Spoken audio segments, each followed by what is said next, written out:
India's grid by 2070. The context of this topic is that government's premier policy think tank NITI Aayog said in a study that India's electricity mix could shift from coal heavy to renewable led by 2070, which is also the year when we have made a target of achieving net zero. That means that whatever the emissions that we are doing, we are also absorbing that.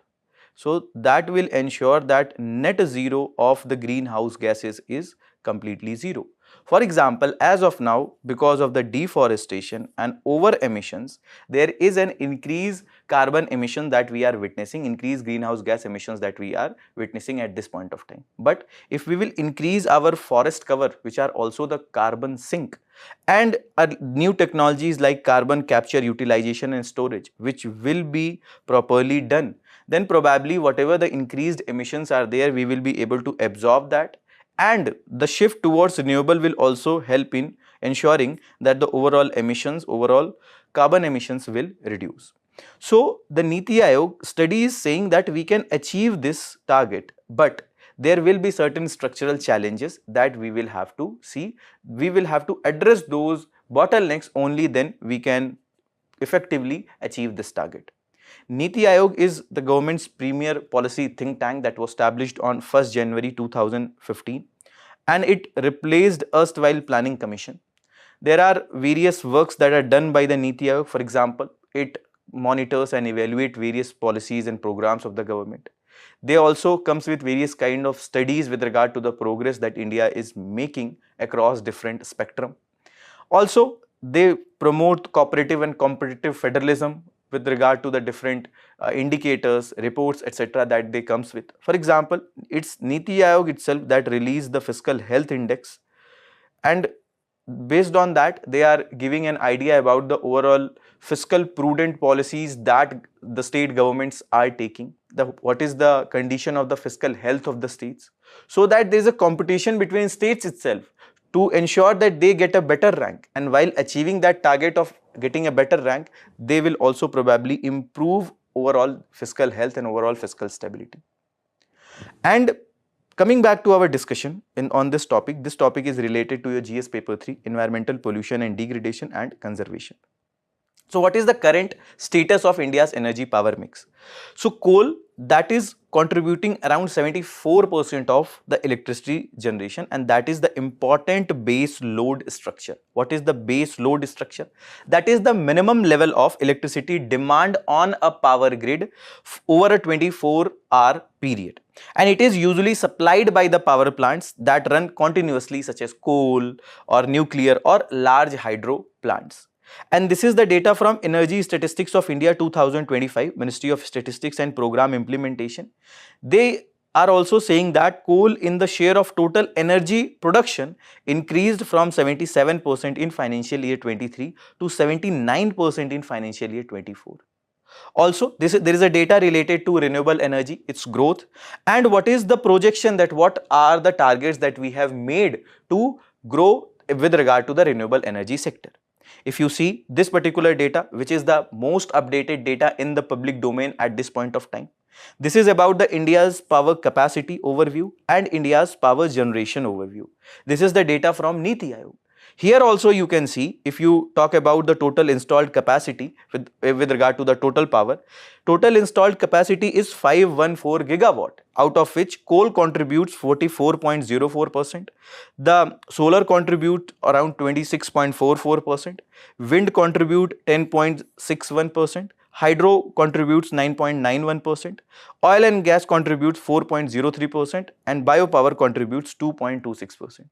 That installed capacity has increased significantly for the renewables also. But if you compare the data of the India's power generation, here most of the power, more than 50-60%, is being generated from the coal itself, which is contributing 68.56%.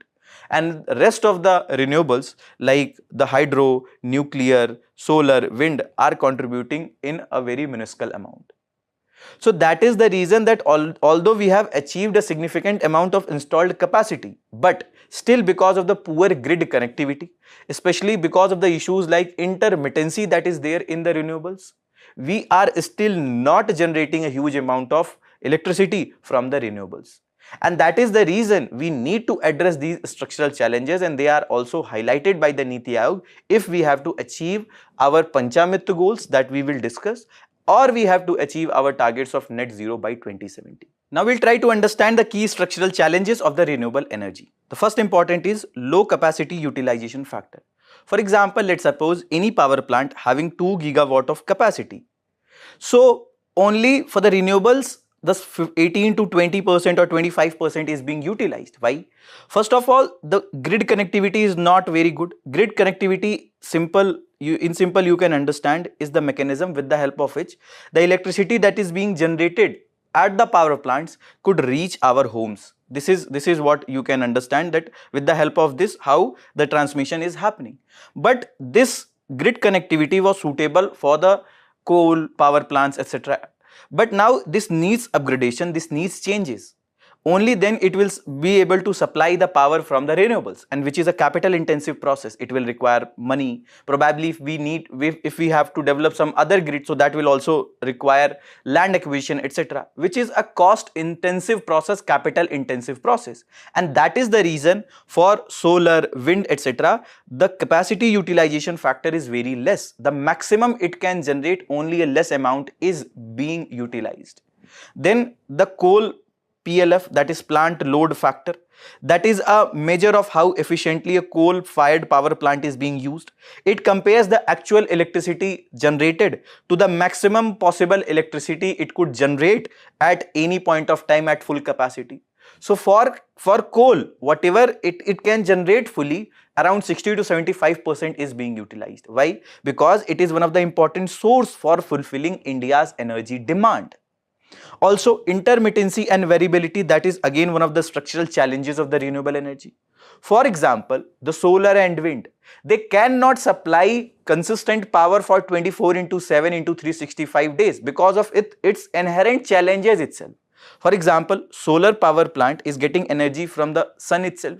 So during night time, it will not be able to produce that power. But another option that we have is that whatever the sunlight that we have got in the daytime, that can be used for electricity generation, and then there can be some storage infrastructure which can store that energy, and subsequently it can supply during the night time when sunlight was not available. So with the help of this, the issue of the intermittency will be addressed. But again, for this storage infrastructure, battery energy storage infrastructure, BESS, etc., we need capital. Without capital, we will not be able to develop that infrastructure. Also, India is a monsoon dependent country. Then with the climate change, we do not have a clear idea that for what many days we will have the consistent supply of the solar power because of the dependency on the sunlight. Also for the wind, which is generally seasonal, monsoon dependent, with the changes in the climate change, the wind patterns also changes. So that might also impact the overall capacity utilization as well as electricity generations of the wind. Then with the weather driven output fluctuations that can be there, both of these renewables like solar and wind can feel some kind of variability because they are dependent on the natural factors, and we do not have a greater control on the natural factors. Then curtailment and grid constraints that are there. For example, solar curtailment is the intentional reduction of the electricity output from solar power plants even when sunlight is available, and it can happen usually because the grid cannot absorb all the generated power, or there is low demand, or there is grid congestion. For example, transmission limits are being breached, or there is an oversupply of renewable energy, or we have increased heavily our overall installed capacity. So what we are witnessing, that there has been consistent instances of solar curtailment, especially in the states like Rajasthan, Gujarat, Tamil Nadu, etc. So that further causes the transmission delays, grid congestion, and there is low demand periods for this particular energy. Then limited system flexibility that is there. For example, the coal plants, they are not designed for the rapid ramping. Okay.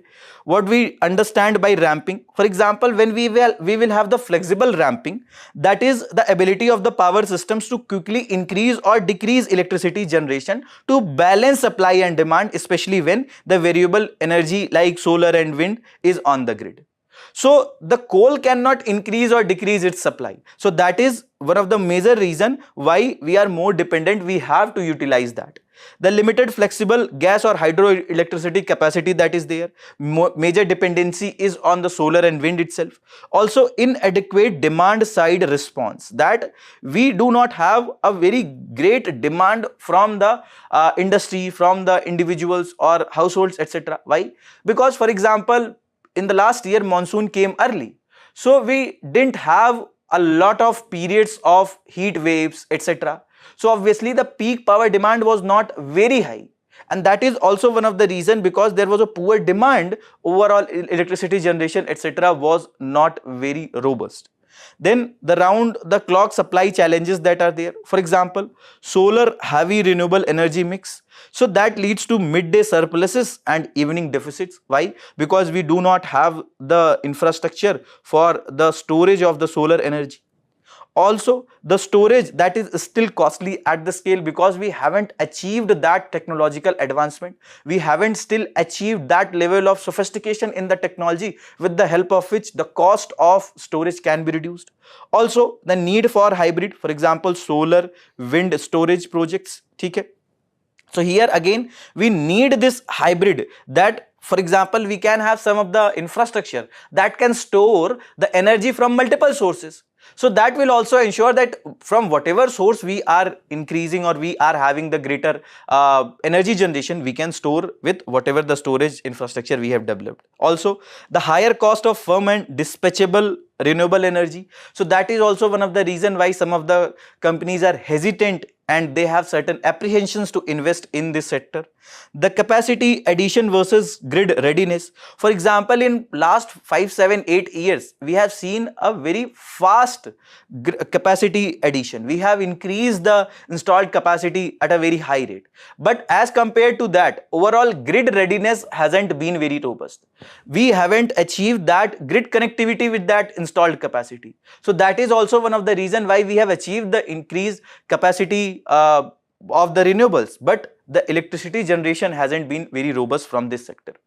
Government is also taking various measures to shift towards renewables. For example, the Panchamit goals or the 5 pledges which are taken by Honorable Prime Minister, which were announced by the Honorable Prime Minister, that India will increase its non-fossil fuel capacity to 500 gigawatt by 2030. So whatever the goal that we have actually made, that we have achieved, that India has surpassed its target of achieving 50% of installed capacity from non-fossil fuel sectors. That is 5 years ahead of 2030 goal, crossing this milestone around mid 2025. And then India will meet 50% of its energy requirement from renewable energy by 2030, that we have achieved. India will reduce the total projected carbon emissions by 1 million ton from now to 2030. We have further made significant advancement with regard to this. By 2030, India will reduce the carbon intensity of its economy by 45% from a previous target of 35%. Emission intensity reduction, that is the amount of greenhouse gas emitted per unit of economic output. That means if there is lower emission intensity, that means whatever the economy is producing, from the more output, the output that is being generated from the economy, that is leading to fewer emissions or lower emissions. So with regard to the carbon emission intensity also, we have achieved the original 30 to 35% target ahead of its schedule, and we are on the target to achieve 45% of this intensity by 2030. Also by 2030, India will achieve the target of net zero. That means whatever the emissions are happening, they are also being absorbed properly. So net zero of the emissions. Then International Solar Alliance. This is an inter-government organization to promote solar energy among the member countries, and it is headquartered in Gurgaon. So the concept of this International Solar Alliance is that all the countries which are completely or partially between two tropics, where we have the abundant sunlight available, they will be harnessing solar energy, and they will make the technology freely available to all the nations, even the nations where we do not have the consistent supply of the electricity. And this was conceptualized by India, and this was the idea that was conceived and articulated by Honorable Prime Minister during his one of the speech in London in 2015. And this focuses on idea that one sun, one world and one grid, that sun never sets. So that Honorable Prime Minister said that I firmly believe that this project can bring transformational benefits for the entire humanity. Then for the clean energy, further we are taking various measures. For example, we have launched National Green Hydrogen Mission. We have also launched ethanol blending program that can further reduce the need of the imports of the crude oil, etc. Then we are also focusing on this solar energy with the National Solar Mission, where we are focusing on increasing the installed capacity along with the grid connected solar power generation capacity that we are targeting to increase. Then life, that is lifestyle for environment, which is a mass movement of environmental conscious lifestyle, and that is emphasizes on energy production, energy conservation and sustainable living. That with the basic changes in our etiquettes, with the basic changes in our life, how we can reduce the overall energy uses, and that can further reduce the overall emissions. For example, Honorable Prime Minister focuses on idea that we can use the stairs instead of using the lifts wherever it is possible. Then FAME India scheme, that is under Ministry of Heavy Industry. Okay? Here this the full form is faster adoption and manufacturing of electric vehicles in India. Under this, the government is focusing on developing the charging stations, and they will be established in metros, other million plus cities, smart cities and cities of hilly states across the country, so that there will be an availability of at least one charging station in a grid of 3 km by 3 km. So under this also we are focusing on the expansion of EV vehicles that will further reduce the overall emissions that are coming from the automobile sector. Also recently Shanti Bill was passed and it became Shanti Act, and under this also what we are witnessing, that now the private sector is allowed in the nuclear energy. And on 15th August 2025, Honorable Prime Minister also made a target to increase our nuclear energy significantly. And to achieve that, now it has been allowed for the private sector to take participation in the nuclear energy also. Then there are certain other case studies or some of the best practices from there also we can take certain learnings. For example, Gujarat solar wind hybrid, where we are witnessing that there is co-located wind plus solar projects, so that even if we do not have the consistent supply of the solar power in the night time, but with the wind we can fulfill that need. So here we are witnessing higher capacity utilization factor plus smoother power supply. The issue of intermittency can be addressed. Then Bhadla solar park, that is in Rajasthan, which is a mega solar park with dedicated transmission, that is leading to reduced curtailment, that intentionally we are not focusing on reducing the electricity output from any power plant, and it is being utilized to its full capacity. The Karnataka RTC tenders that are there, that they are giving contracts for solar plus wind plus storage, that you can't get a contract only for the installation of the solar power plant. Rather, you come with a project where you are installing the solar capacity, wind capacity, but you are also focusing on the storage infrastructure. So that will ensure 24/7 renewable supply. Then Hornsdale battery, that is the model of Australia, where they are focusing on large grid scale battery storage infrastructure that is helping in faster grid response and improved stability. Then Denmark wind model, that is helping in grid interconnections, but they are also focusing on the forecasting, that what will be the future components of the wind energy, solar energy, etc. So when we can forecast in a better manner that what will be the future patterns of the wind, solar energy, etc., we can have a stable grid with the higher wind share. But what is the future? What is the path ahead? We need to focus on improving our capacity utilization. For example, we can promote the solar wind hybrid projects to address the issue of intermittency. We should not focus on any one project, rather it can be diversified. Also encourage geographic diversification of renewable energy parks. For example, as of now you can see from this particular picture that majorly it is limited in some of the states like Rajasthan, Gujarat, Tamil Nadu, Karnataka, and some of the states where we have a huge population and there is a very high energy demand. Those states are still not focusing properly on the renewables. Also optimize the plant design and tracking systems so that we don't have to curtail the energy output. Then manage the intermittency with deploying the battery energy storage systems.